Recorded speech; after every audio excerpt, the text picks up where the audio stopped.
sebenarnya tadinya saya nggak mau ngomong lagi saudara, karena yang mau saya omongin itu sudah disampaikan Ibu Iin dan sudah disampaikan oleh Pak Henry. Ya, saya akan simpulkan satu sedikit saudara. Sebenarnya sesi kita ini adalah favor of God, favor of man. Siapa yang sering dengar kata-kata itu? Kalau saudara udah lama di Bahtera pasti sering dengar kata-kata itu dari zaman dulu, betul ya?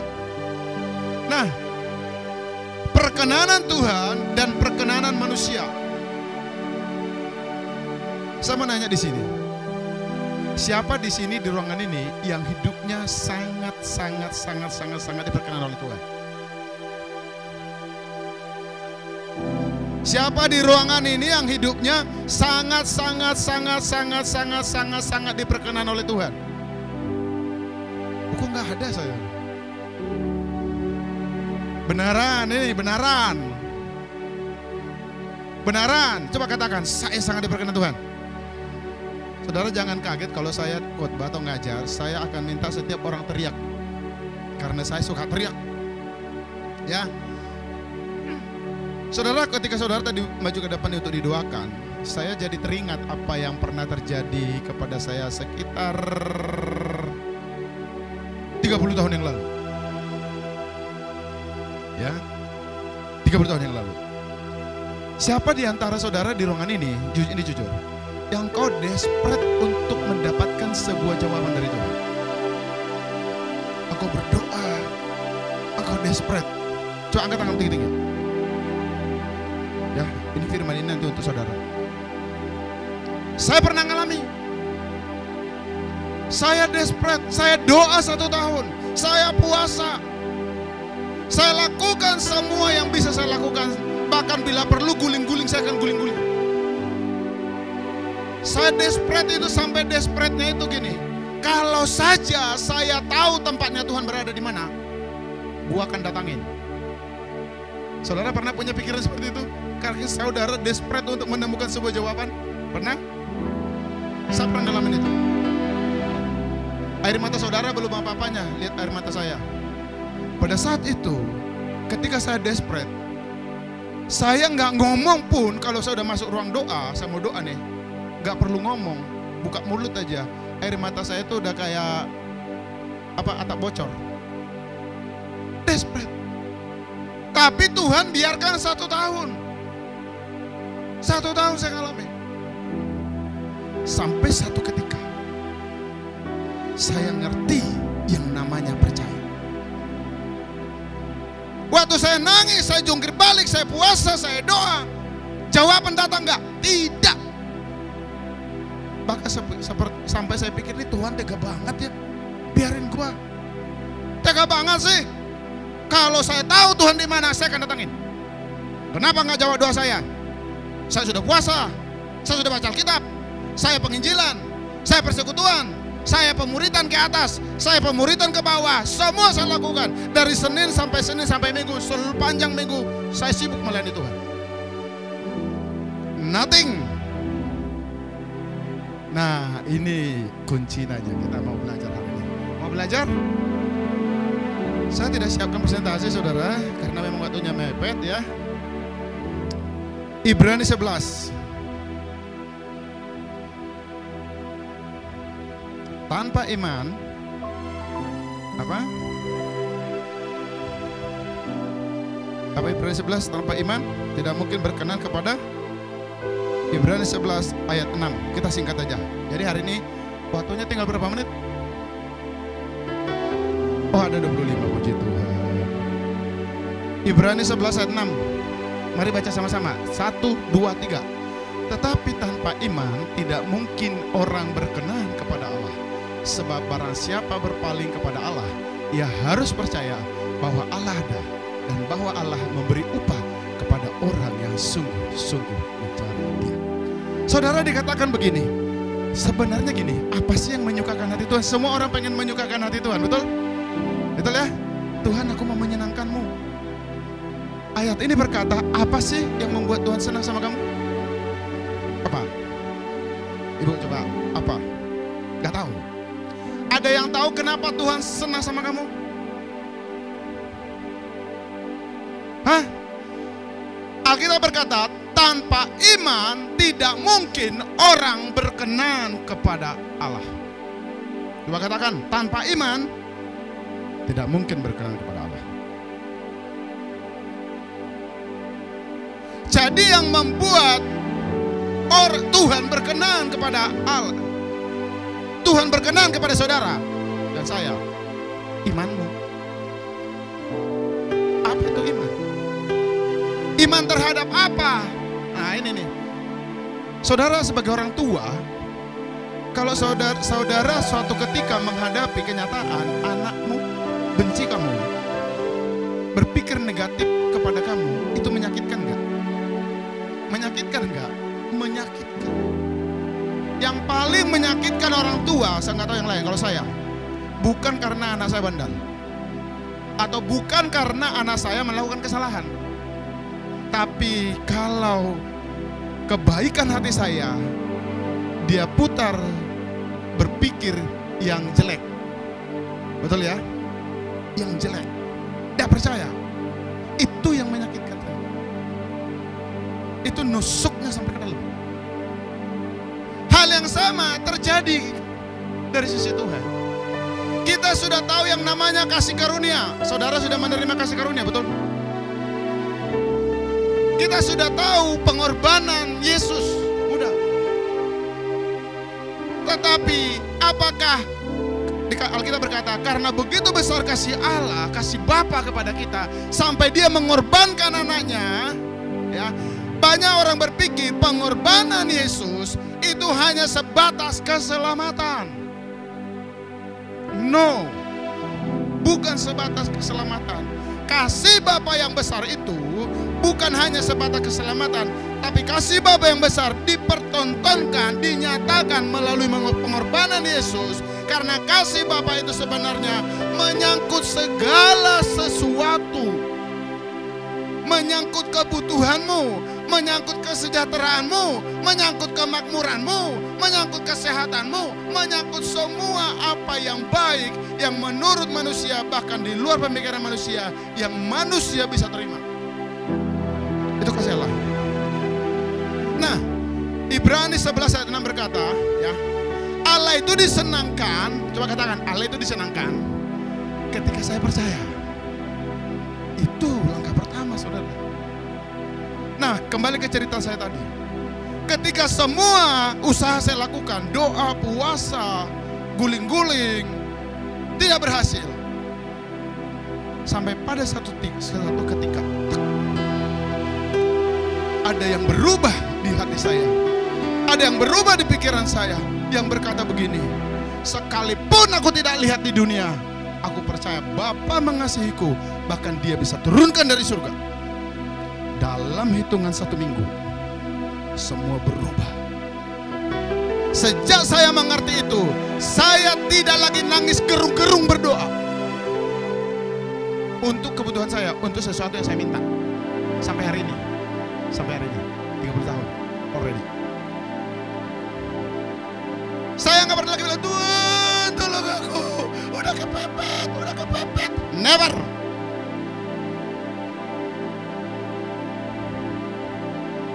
Saya cukup bilang, Tuhan Engkau baik, terima kasih.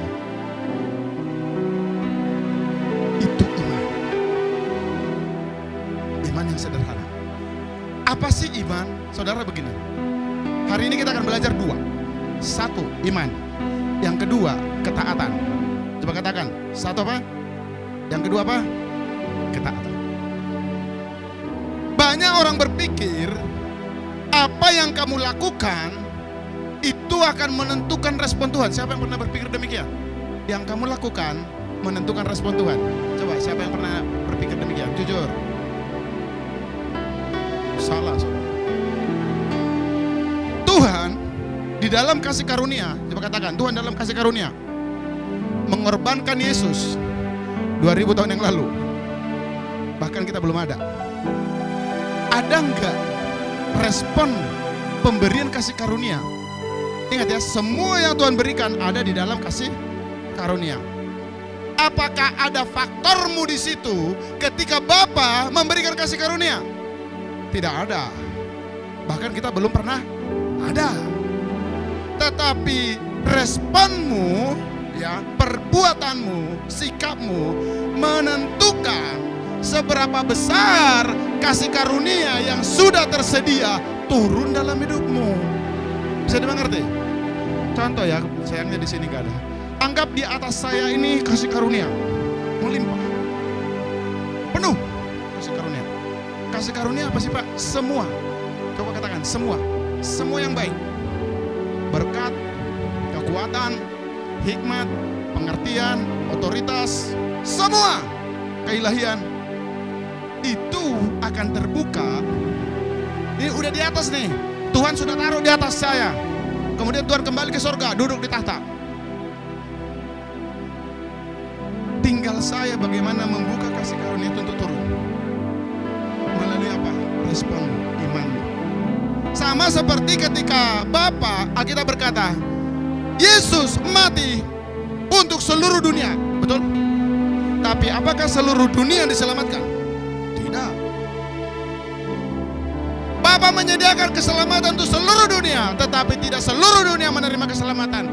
Hanya mereka yang menaruh imannya kepada kasih karunia yang sudah Bapa sediakan. Sampai di sini, Bapak Ibu mengerti? Mengerti? Favor, perkenanan akan turun dalam hidupmu bukan ketika engkau doing something, engkau rajin ngepel, ya, engkau rajin bersih-bersih, terus Tuhan bilang, oh kasihan dia, kirim malaikat, kirim kasih karunia ke dia. Bukan begitu cara kerjanya. Begitu Yesus mati, kasih karunia ditaruh, dilimpahkan, diberikan. Tinggal engkau bisa turunkan dalam hidupmu. Itu tergantung engkau, bukan tergantung Tuhan. Bukan juga tergantung belas kasihan Tuhan, bukan. Belas kasihan Tuhan sudah ditunjukkan dari 2000 tahun yang lalu.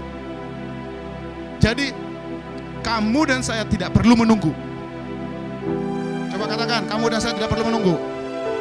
Karena sudah dilakukan 2000 tahun yang lalu. Sama, berkat juga sama. Berkat kelimpahan kesuksesan, kamu tidak perlu tunggu. Sudah diberikan, karena semuanya ada di dalam kasih karunia, di dalam Kristus, di dalam Yesus. Ada ayatnya, ada panjang nanti, cuma waktu kita cuma 20 menit. Ya, nggak ada waktu. Serius loh. Berapa menit lagi? Oh gitu. Yang masalahnya mereka lapar, itu yang masalahnya ya. Kasih karunia itu sudah diberikan. Jadi bagaimana menurunkan itu ke dalam hidup kita? Tadi kan sudah jelaskan contoh yang awal ya. Bagaimana menurunkan? Pertama saudara harus menaruh imanmu di situ. Di dalam mana? Di dalam apa yang Tuhan kerjakan itu. Ini ada ayatnya di Yeremia. Janganlah orang bermegah oleh karena kemampuan mereka, tetapi yang ku kehendaki, kata Tuhan, kalau mereka mengenal aku bahwa akulah Allah yang menunjukkan kasih setia. Artinya begini, Tuhan itu enggak bangga lihat orang hebat, enggak bangga. Tuhan itu enggak terlalu happy lihat orang hebat, enggak. Tapi Tuhan akan sangat bangga dengan senang kalau kamu datang ke Dia, kamu punya pikiran, ya, punya persepsi, oh Tuhan itu baik, Tuhan yang murah hati, Tuhan yang menyatakan kasih karunia. Itu menyukakan hati Tuhan. Coba katakan, kalau saya berpikiran baik terhadap Tuhan, itu menyukakan hati Tuhan. Itu level pertama. Jadi kalau saudara itu membangun, makanya dikatakan ya, bangunlah pikiran positif terhadap Tuhan. Ada ayatnya banyak lah saudara, banyak. Ini kalau pasukan Sumatera Utara tahu nih, saya ajar setiap hari. Bangun pagi 10-15 menit, bila perlu setengah jam sampai 1 jam. Kamu harus datang kepada Tuhan dengan ucapan syukur. Itu tandanya kamu percaya kepada Tuhan. Tuhan terima kasih, Engkau ciptakan aku luar biasa, aku ajaib. Tuhan terima kasih semuanya Kau sediakan bagiku. Tuhan terima kasih Engkau jadikan aku serupa dan segambar dengan Kau. Tuhan terima kasih oleh darah-Mu aku diselamatkan, aku ditebus, aku dibenarkan, aku diukir, aku dihiasi. Hidupku dirancang, hidupku ditentukan, hidupku diatur oleh Tuhan. Oh terima kasih, aku didudukkan bersama dengan raja-raja. Kita itu kalau namanya faith artinya percaya terhadap apa yang dia sudah lakukan. Banyak orang berpikir nih, termasuk teman-teman yang di ruangan ini, Tuhan itu baru gerak memberkati seseorang atau kirim berkat kepada seseorang setelah engkau melakukan sesuatu. Tidak. Itu sama seperti gini. Saudara anggaplah saya murah hati. Amin. Masing-masing saya kasih 1 triliun. Mau? Amin. Kemudian saudara saya kasih ATM bersama PIN-nya. Oke. Tugas saudara adalah apa? Pergi ke ATM, masukkan PIN-nya. Kalau saudara sudah memasukkan PIN-nya, uangnya otomatis keluar nggak? Keluar dong kalau PIN-nya benar. Ya kan? PIN-nya benar nih, uangnya ada. Keluar nggak? Keluar. Saudara tahukah saudara, surga itu penuh dengan otomatisasi. Pernah dengar? Nggak pernah dengar ya? Saya mau kasih tahu nih. Surga itu bekerja penuh dengan otomatisasi. Coba katakan otomatisasi. Benih Pak Simon ini ngajarin sesat nih. Tenang dulu. Saudara pernah dengar khotbah Ngkong? Siapa sini yang sering dengar khotbah Ngkong? Saya almost every day. Saudara pernah satu ketika, tapi nanti saya cerita ya kenapa. Masih karena ada waktu, jadi saya agak lebarkan ceritanya. Saudara Ngkong itu pernah ke surga. Pernah ke surga kan? Dia duduk di meja doa bumi. Ya artinya itu ada meja, ada kursi Tuhan Yesus, Yesus duduk di situ. Setiap doa-doa dari bumi itu kayak kertas melayang ke surga. Pernah dengar khotbah itu? Siapa yang dengar khotbah itu? Oke, jadi saya ceritanya gampang. Setiap doa dari bumi, request dari bumi itu masuk ke meja itu langsung dibagi 3 itu. Otomatis. Ini doa harus dijawab. Ini doa ditunggu. Ini doa ditolak. Engkong cerita, Yesus nggak perlu lihat. Bahkan ketika engkong suruh duduk di kursi itu, dia tahu nih, doa dari bumi, oh ini nih, ini pasti dikabulkan. Ini, ntar dulu ya, ini tolak. Bukankah itu namanya otomatisasi? Otomatisasi, ngeri di sana? Otomatisasi. Kenapa bisa otomatisasi? Saya background komputer, saya background IT. Tahu saudara, tahu yang namanya program?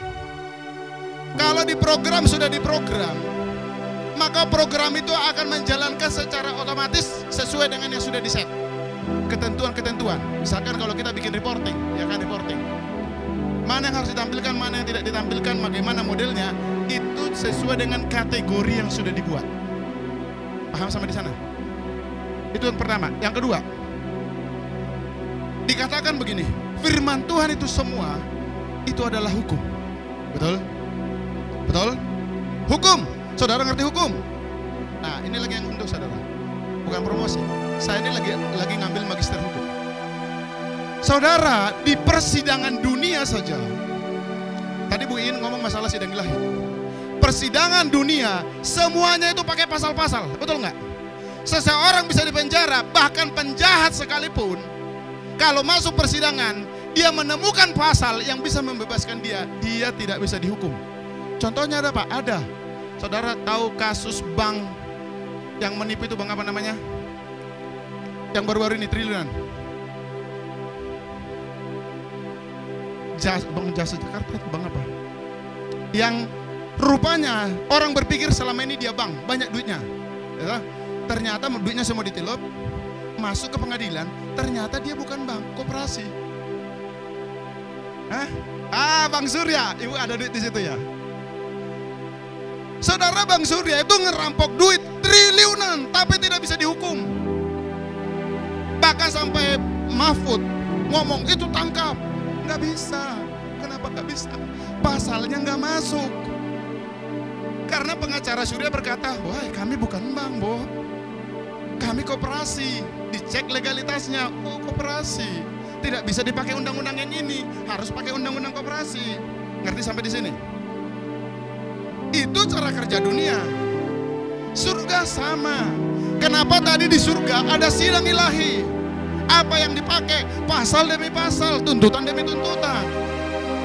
Tetapi good news-nya adalah kalau saudara mengerti pasal-pasal surga, cara kerja surga, sebenarnya tidak akan ada doamu yang tidak dijawab.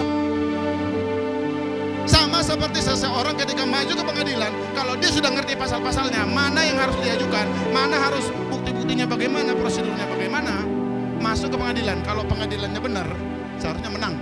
Cuman pengadilan dunia kan ya tahu sendiri lah ya. Tapi Tuhan adalah Tuhan yang adil, yang tidak akan bisa mempermainkan hukum. Gak bisa. Makanya sesayang-sayangnya Tuhan sama saya jungkir balik, guling-guling, ada jawaban enggak. Karena apa? Tidak memasuki standar hukum. Karena hukumnya berkata, orang akan menerima sesuatu dari Tuhan kalau orang itu percaya. Kalau orang itu apa? Punya iman. Ini masalah banyak orang di Batra. Banyak melakukan deklarasi, banyak mengangkat benda profetik, tapi tidak pernah percaya sebenarnya. Karena kalau kau percaya, Alkitab berkata, nothing is impossible for those who believe. Gak ada gak mungkin. Asal kau percaya. Bahkan bagi orang dunia sekalipun, orang dunia nih, tanpa Tuhan. Kalau mereka percaya, apa yang akan mereka lakukan, mereka bisa dapat kok. Hanya saja ujungnya berakhir di mana, itulah cerita ya. Kenapa anak Tuhan gak bisa? Bisa. Tetapi apakah kamu inline percaya dengan yang Tuhan katakan? Contoh paling gampang. Siapa di sini yang merasa dicintai Tuhan? Tadi ku tanyakan susah jawabnya. Apakah saudara everyday saudara berkata, saya dicintai, saya sangat disayang, saya sangat diperkenan oleh Tuhan? Ketika engkau melatih berbicara seperti itu tandanya kau percaya apa yang diomongin. Tuhan ngomong aku sayang kamu, tapi kamu gak percaya kalau dia sayang kamu, itu namanya tidak percaya, betul gak? Bagaimana hal yang sederhana seperti itu engkau tidak mau terima, tapi pengennya hal-hal yang rumit. Kalau saudara tidak bisa menerima hal yang sederhana, saudara tidak akan bisa menerima hal yang rumit. Percaya dimulai dari hal yang simpel. Simpelnya apa? Percaya dulu kalau kau dicintai Tuhan. Sesederhana itu. Saudara, saya bilang tadi di sesi pertama, satu firman itu bisa mengubah hidup. Kalau kau percaya kau dicintai Tuhan, sungguh-sungguh masuk ke dalam jiwamu kau dicintai Tuhan. Kira-kira caramu berdoa akan berbeda atau berbeda? Kalau kau masih berdoa, Tuhan, tolonglah, saudara tidak punya hubungan. Kalau anak saya nih, telepon kadang-kadang, Pak, di mana? Saya bilang, kenapa? Emang kenapa? Nanti kalau pulang bawakan saya burger ya. Karena apa? Dia tahu saya cinta. Apakah kita ini terhadap Tuhan ya, punya pengenalan hal yang sederhana, pengenalan seperti itu? Kalau kita tahu Tuhan itu sayang kita, dia Bapa kita, dia sangat mencintai kita, karena Alkitab berkata demikian, perlu nggak kita nangis gerung-gerung untuk meminta sesuatu? Rubah cara kita mendekat kepada Tuhan. Cukup nikmati Tuhan. Sekarang ya saya suka tiap pagi nih, kecuali kalau nggak doa di Mahanaim ya, Selasa, Rabu, Kamis, Jumat, Minggu, saya keluar dari rumah jam 5 pagi, ya, jam setengah 5 lah. Saya nyampe di satu tempat jam 5, saya akan jalan sambil merenungkan Tuhan. Saya akan ngomong, terima kasih buat semua kekayaan yang kau berikan, terima kasih untuk masa depan yang sudah kau sediakan, terima kasih untuk kuasa, terima kasih untuk Tuhan. Saya akan lakukan 1 jam. Saya nikmati Tuhan. Terima kasih untuk power apa semua yang dia katakan. Artinya apa? Saudara menaruh iman saudara kepada Tuhan, kepada apa yang dikatakan. Cukup sebenarnya gini, kita ini cukup sepakat dan mengakui apa yang dia katakan. Udah. Kalau Tuhan katakan aku sayang kamu, ya sudah, katakan terima kasih Tuhan aku sayang aku. Set pikiranmu, set perasaanmu, Tuhan sayang kamu. Dunia akan berusaha menarik kamu. Iblis akan berkata, no, lihat masa masalahmu begitu banyak. Tapi waktu nggak banyak, jangan cukup saya bercerita. Itu yang pertama, siap imanmu, percaya kepada Tuhan. Itu yang membuat saudara diperkenan Tuhan. Kalau saudara mau perkenanan demi perkenanan, dan perkenanan demi perkenanan melimpah dalam hidupmu, artinya apa? Saudara harus belajar percaya kepada Tuhan. Betul? Sesederhana itu. Yang pertama. Yang kedua. Lagi. Cukup. Oke. Yang kedua, saudara. Ini orang itu udah dekat dengan Tuhan. Merasa dekat. Oke lah dekat. Tapi tidak mau yang tadi, saudara. Mendengar dan mengikuti. Coba katakan mendengar dan mengikuti. Coba kata saya mau sebelah mau mendengar dan mengikuti. Bisa nggak orang nggak ngapa-ngapain kaya raya? Bisa? Bisa, asal engkau mendengar dan mengikuti Tuhan. Ada ayatnya, ada. Nanti saya jelaskan ya. Don't get me wrong. Mazmur 23 dikatakan begini, Tuhan adalah gembalaku dan seterusnya. Semua tahu ayat itu ya? Saudara pernah realize nggak? Pernah sadar nggak apa sih kunci ayat itu? Saudara bisa menikmati padang rumput yang hijau dan air yang tenang. Pernah sadari? Caranya gimana? Caranya gimana? Dia menuntunku. Coba katakan, dia menuntunku. Domba itu hanya tugasnya hanya mendengar suara gembalanya dan ngapain? Ikut. Coba katakan, mendengar, ikut. Kan tadi cerita dari pagi kan itu kan, Bu Iin, Pak Henry. Apa coba katakan sekali lagi? Mendengar, ikut. Kalau itu sederhana loh saudara, itu bisa kita lakukan. Pasti engkau nyampe di padang rumput yang hijau. Pasti engkau nyampe di air yang tenang. Karena tugas menemukan rumput hijau dan menemukan air yang tenang itu tugas gembala. Artinya apa? Itu tugasnya Tuhan Yesus, bukan tugasmu. Pertanyaannya, apakah engkau domba yang nurut? Oh, ya kan? Gembalanya ke sana, Tuhan bilang kamu ke sana. Gak mau Tuhan, aku ke sana. Ketemu serigala, salahmu dewe. Makanya saya bilang tadi Pak, selama Pak Henry khotbah saya bilang Tuhan aku bertobat. Aku bertobat. Karena beberapa saya kerjakan saya tidak mendengar Tuhan sejujurnya. Tapi itu pun Tuhan masih lindungi dengan kasih karunia. Itulah hebatnya Tuhan ya kan. Ada perjanjian ya kan. Ada diminta direkayasa macam. Makanya saudara di mana itu saudara itu udah berlipat-lipat, berlapis-lapis. Masih Tuhan selamatkan karena ada perjanjian, ya kan? Tapi sejujurnya, saya dalam bekerja, mungkin ya orang yang mengenal saya lah ya. Kadang orang pikir, kamu kerja apa sih? Kenapa? Karena saya banyak di rumah. Tapi kalau ada waktunya saya kerja, saya bisa sampai malam, sampai jam 12, sampai jam 1. Kalau saya sudah tergerak untuk mengejar seseorang, customer saya telepon, saya ajak ketemu, kadang jam 10, jam 9 malam, saya bilang, kadang saya ditelepon jam 9 malam, kamu bisa datang ke sini, saya akan datang. Sepanjang karir saya bekerja, belum pernah saya bilang ke customer saya atau ke relasi atau ke partner saya, ntar dulu aku udah mau tidur, udah besok aja. Enggak, saudara. Karena seperti tadi, ada kadang di hidup ini ada kairos. Kalau Tuhan kau sudah tuntun kau to do something, kejar. Cuma kadang-kadang kan banyak orang malas, tidak mau belajar juga. Skillnya nggak di-upgrade. Skill itu perlu di-upgrade. Saya kalau nggak kerja, saya bisa di kamar saya berjam-jam ngapain? Belajar. Monitor saya segede gaban. Segede gaban itu. Monitor komputer segede.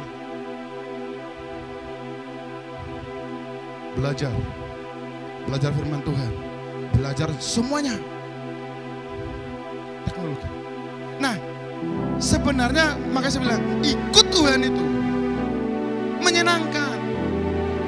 Coba katakan, ikut Tuhan itu menyenangkan. Menyenangkan. Engkau dapat perkenanan, engkau dapat kuasa, engkau dapat berkat. Tidak ada tempat yang lebih baik daripada di hadapan Tuhan. Gak ada. Kalau secara manusia kadang-kadang kita lebih bodoh dari orang lain, betul ya? Betul, siapa di sini yang bodoh? Saya cerita tentang kebodohan saya. Ini masih ada waktu ya. Saudara, tahun 2006 saya tuh diterima bekerja di perusahaan Amerika. Sebagian ini saya udah pernah cerita. Sebenarnya dulu waktu saya masuk ke situ saya takut. Karena apa? Saya nggak bisa bahasa Inggris pada saat itu. Ya. CV saya minta tolong orang bikin bahasa Inggris. CV saya kasih ke mereka. Ini CV saya, silakan betulin sendiri. Oke? Nah, karena ini perusahaan banyak berhubungan dengan luar, jadi kebanyakan orang-orang lulusan dari luar. Cuma saya mungkin yang dari Medan waktu itu. Dilakukanlah tes bahasa Inggris untuk melihat ini level setiap orang ada di mana. Ya, karena harus di-upgrade. Apa? Harus di-upgrade, saudara. Tes terjadi. Saudara, pada hari pengumuman, saya berdiri di depan pengumuman. Saya lihat nama-namanya. Saya ada di urutan paling nomor 2. Wow. Cuman saya rada curiga. Ini setahu saya tinggal di Amerika cukup lama. Ini setahu saya kuliahnya di luar negeri. Kok pada di bawah ya namanya? Kata saya kan. Tadi saya sudah sempat GR. Begitu saya lihat ke kanan, ke bagian angka, rupanya yang paling atas itu yang paling bodoh. Yang nilainya paling kecil. Berarti saya ada di urutan nomor 2 paling bodoh. Ya, it's me. Tapi saudara, saat itu saya tidak kenal Mahanaim. Tapi saya tahu Tuhan. Tuhan menunjukkan perbedaan. Saya melakukan perkara-perkara yang teman-teman saya belum pernah lakukan. Apa karena saya hebat? No.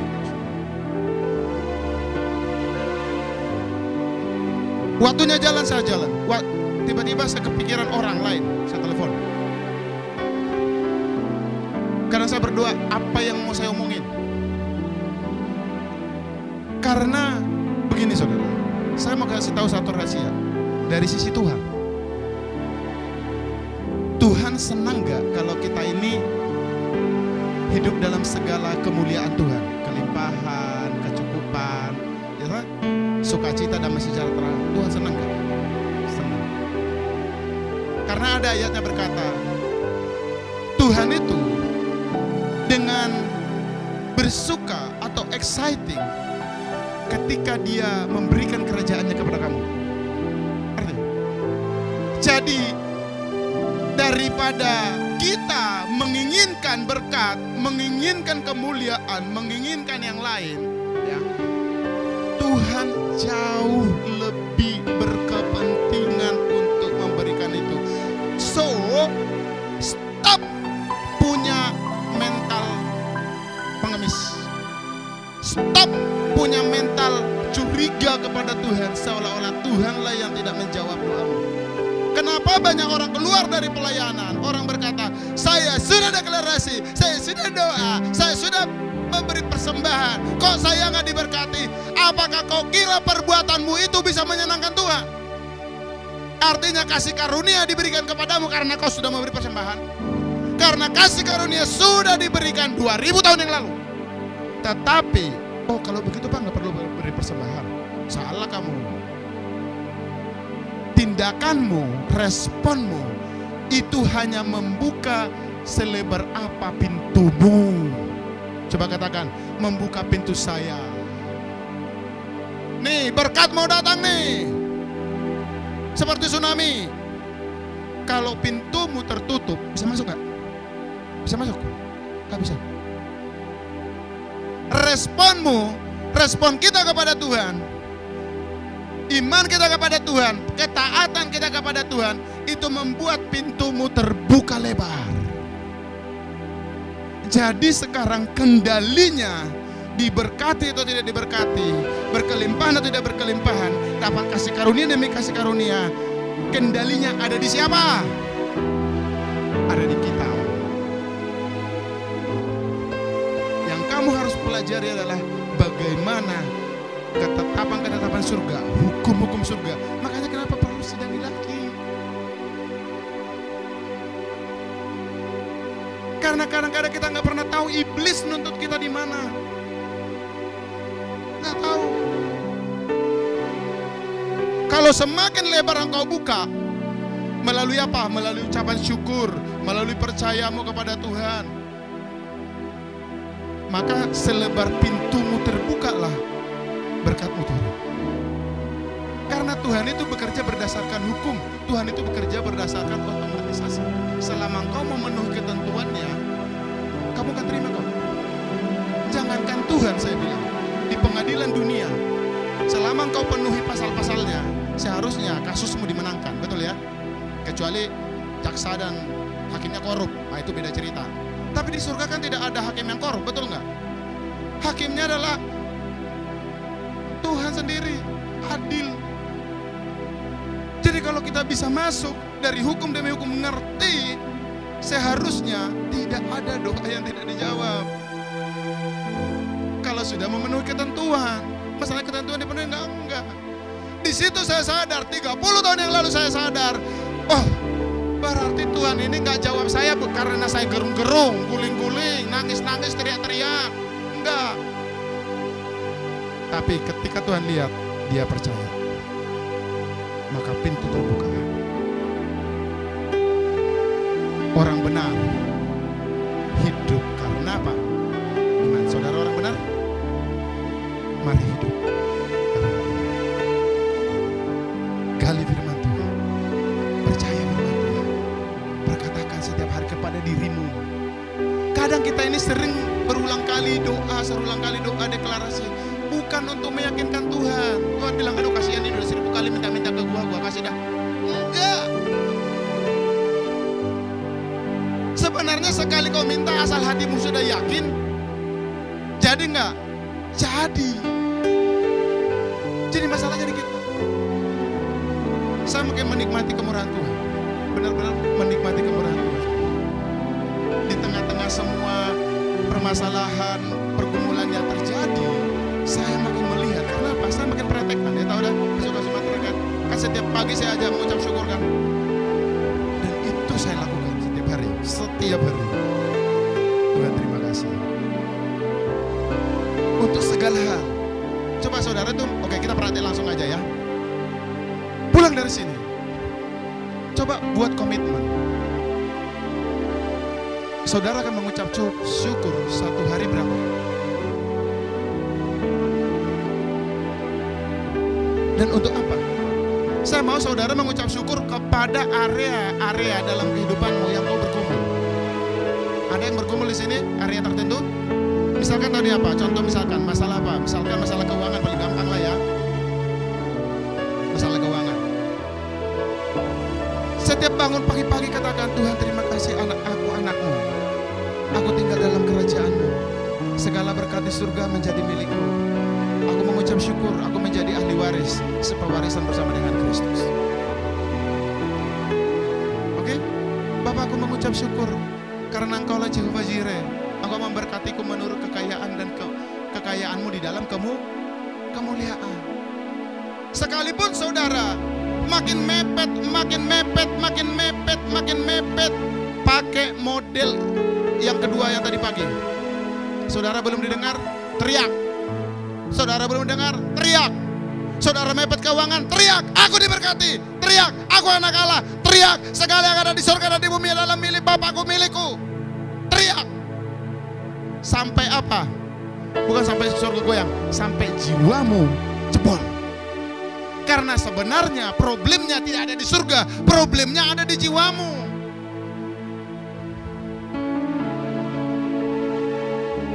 Sampai nanti suatu ketika saudara masuk di level kayak perwira, saudara mulai menikmati Tuhan. Pernah dengar gak sih hamba-hamba Tuhan ngomong, saudara saya baru bergumam aja, Tuhan udah memberi. Benar ya, sering ya? Saudara pernah ngalami? Pengen langsung datang, pengen.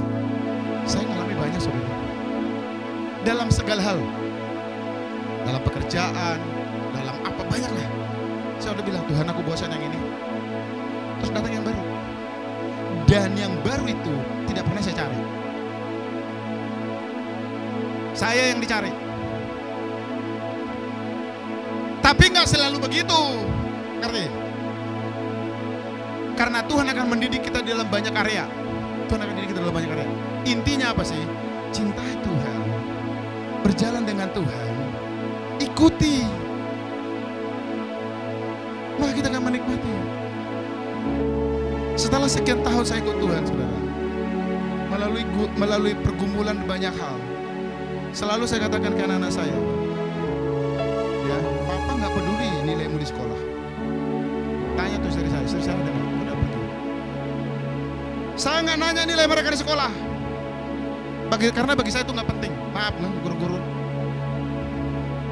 Saya lebih penting mereka mengenal Tuhan. Makanya kalau anak saya datang ke rumah, Pak, saya apa istilahnya itu kalau ulangan itu, apa namanya, remedial ya?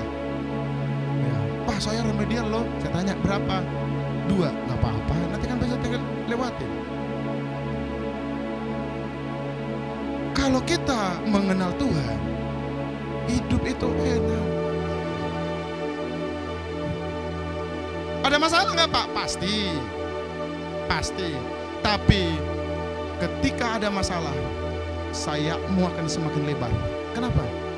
Ketika ada masalah, makin banyak engkau mengucap syukur. Terima kasih Tuhan, terima kasih. Ucapkan firman demi firman, maka sayapmu akan lebar. Mau masalah kayak apa juga, lewat, engkau makin tenang. Amin. Sampai di sini saudara bisa mengerti. Saya berdoa di depan, apapun problem saudara bisa tersenyum dan saudara bilang nothing.